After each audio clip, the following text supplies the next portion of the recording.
Marketers have learned a lot from creators in terms of their marketing strategy, and creators can learn a lot from marketers as well, especially as it relates to organization and planning. Today, we'll be discussing content calendars and how you can use them to plan out your content just a little bit better. Let's get started with what a content calendar is. A content calendar is typically a spreadsheet, and as the name suggests, it is a calendar for you to plan out your content. The format, level of specificity, and other details will vary from person to person, but the main thing to know is that a content calendar is a place for you to plan out your future content. The biggest benefit of using something like this is getting ideas out of your head and putting them somewhere where you can plan to make them happen. As the popular saying goes, your brain is for having ideas, not holding them. So a content calendar is a great place to hold your ideas instead of your brain. And because a content calendar is all about planning, it gives you a great start to decide what to do with those ideas. Before you make a content calendar, you need to decide what media you want to create on. What type of content are you planning to create? Do you just want to make long form videos? Short form videos on TikToks, Reels, or Shorts? Are you gonna blog? Do you want to be a streamer? If you've watched my video on applying the user journey marketing model to your content, you'll know that if you want to grow, being a streamer alone probably isn't the way to go, but you can still be a streamer as a main part of your content. The first step of planning your content calendar is knowing what media you want to primarily create on, whether that's Twitch,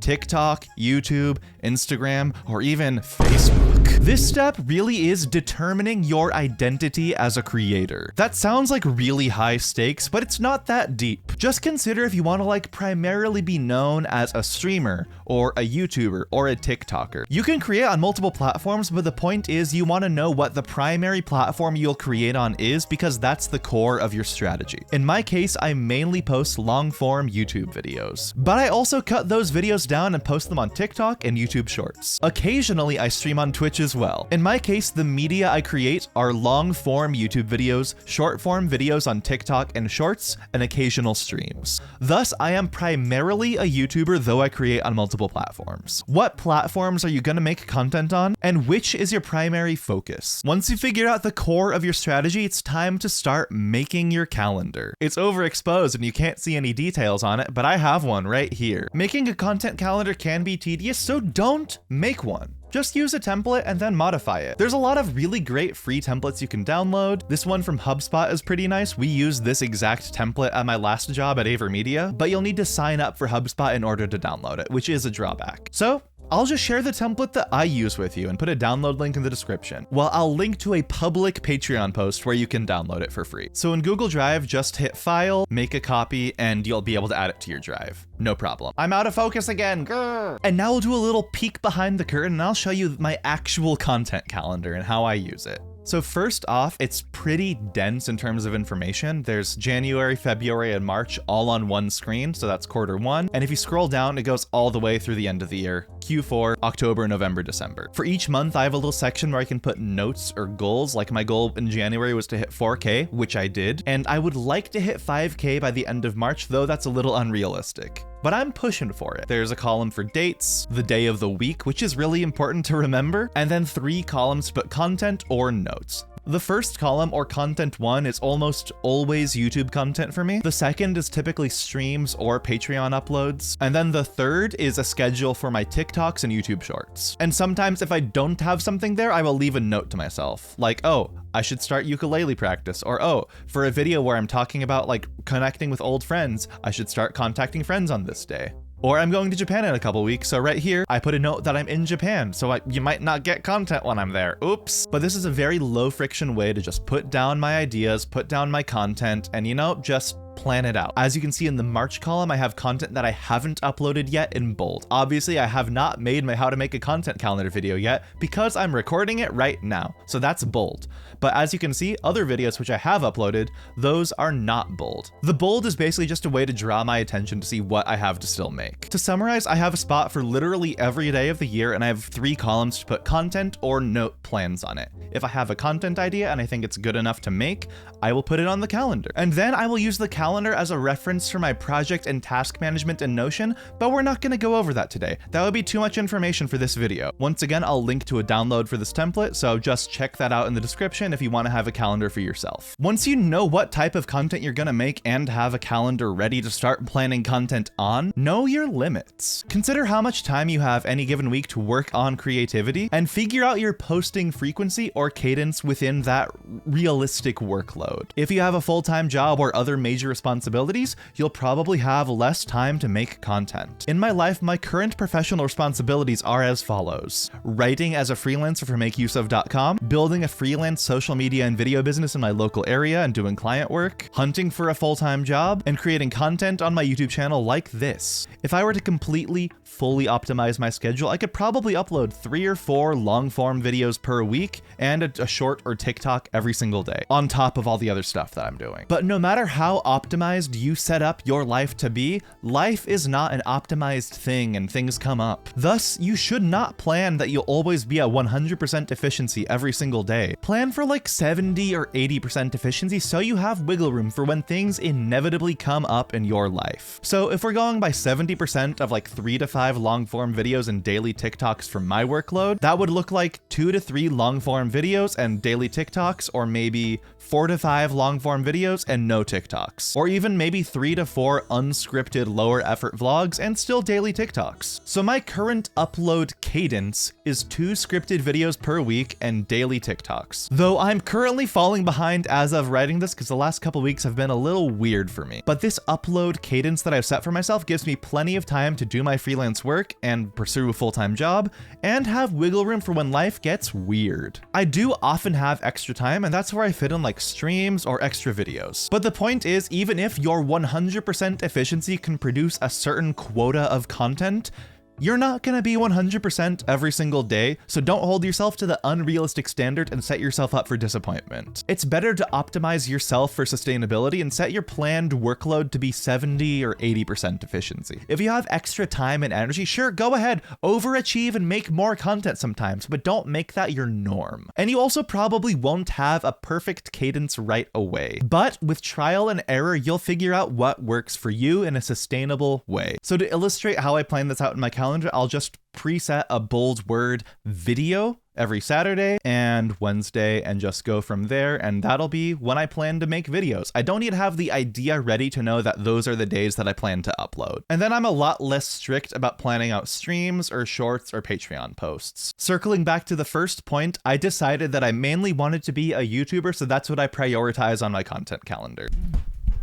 Let's have a quick discussion on managing your content, your projects, and yourself. With your media decided, your calendar made, and your cadence decided, this is when you actually have to, make content. So here's a few extra considerations. First, set content clusters. Marketers will set campaigns for their social media calendar, but considering you're a creator, not necessarily a marketer, I think it's better to think of content clusters. This is when you make content in similar themes so that you have more similar videos for the YouTube algorithm or whatever algorithm you're on to recommend after somebody watches one of them. My primary content cluster is Ocarina Vlogs. My secondary clusters are marketing tailored for creators as well as useful creative tech. And I have plenty of content in each cluster. As it relates to my cadence, I will post to my primary cluster every single week on Wednesdays, and my secondary cluster will alternate on Saturdays. Another very important consideration as it relates to time management, if you say you're gonna publish a video on, let's say, a Saturday, work backwards from there to plan out how you will get that done. Consider how long it takes to make each video and work backwards. If you're planning to publish your video on a Saturday and you know that writing a script takes you 2 hours, revising your script takes you another hour, shooting the video takes you another hour, and then editing takes you 4 hours, and then YouTube stuff and like tags and thumbnail and all that take you 1 more hour, that's like 9 or 10 hours of work that you do need to account for before you hit that publication date. So if you know the video you're gonna make is gonna be 9 or 10 hours of work, give yourself at least a week in advance to make it. Also, you will get better at making videos, which you can either use to make your videos higher quality with more complex edits, better writing, stuff like that, or you can just do it to make the same types of videos faster, or a bit of both. But you will improve, so don't like get super married to the exact estimates for how long a video will take to make. You will get faster and better. Speaking of getting faster and better, consider batching some of your work. I am currently in the midst of testing out a batching strategy strategy to improve the efficiency of me making content. I will do certain tasks on certain days. So Monday and Tuesday are all about writing scripts. Wednesday and Thursday are about shooting videos and doing my first cuts in editing.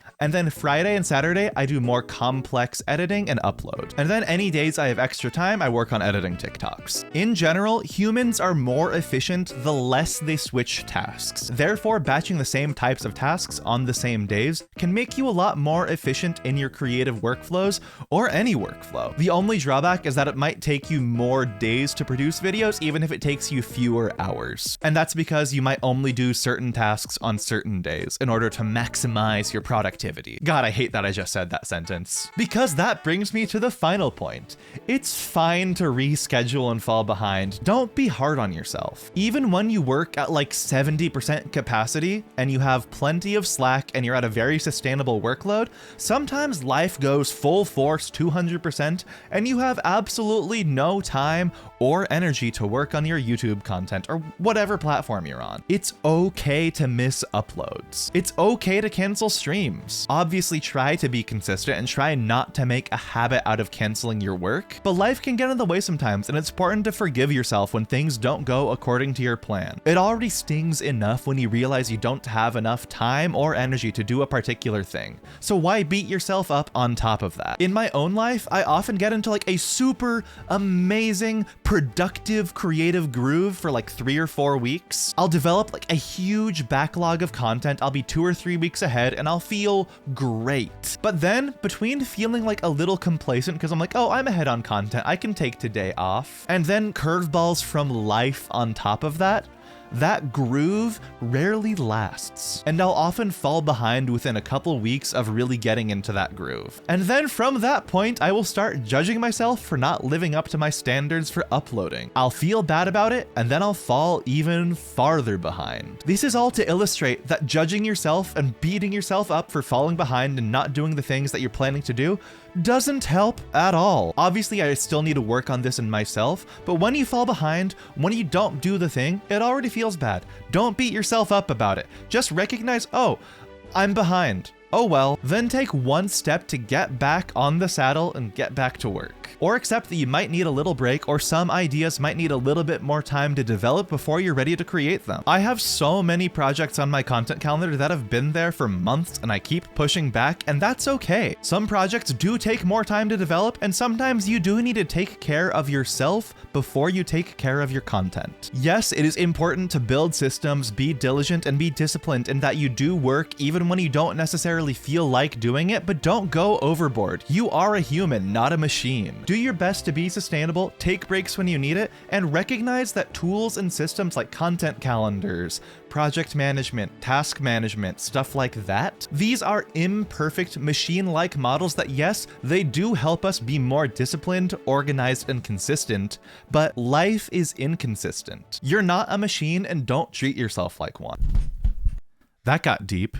But let's summarize. First, figure out what types of content you want to make and how you want to identify yourself as a creator, at least in terms of platform and media. Next, make or find and modify a content calendar that suits you. Set a posting cadence that's realistic for your time and energy. Set content clusters to focus on. Plan your work backwards from publication dates. Consider batching your work for more efficiency. And give yourself the grace to be okay with falling behind and rescheduling your work sometimes. A content calendar is a very useful system to help you plan your creative work. But remember that you are a person who makes content, not a content machine. As you continue to make content and plan on your content calendar, continually adjust that calendar and any other project management tools you use to better suit you and your needs. Maybe your initial upload cadence was a little too optimistic and you need to scale back. Maybe you got faster at editing and you can do more videos per week. Maybe the efficiency gains from batching got you so far ahead that you can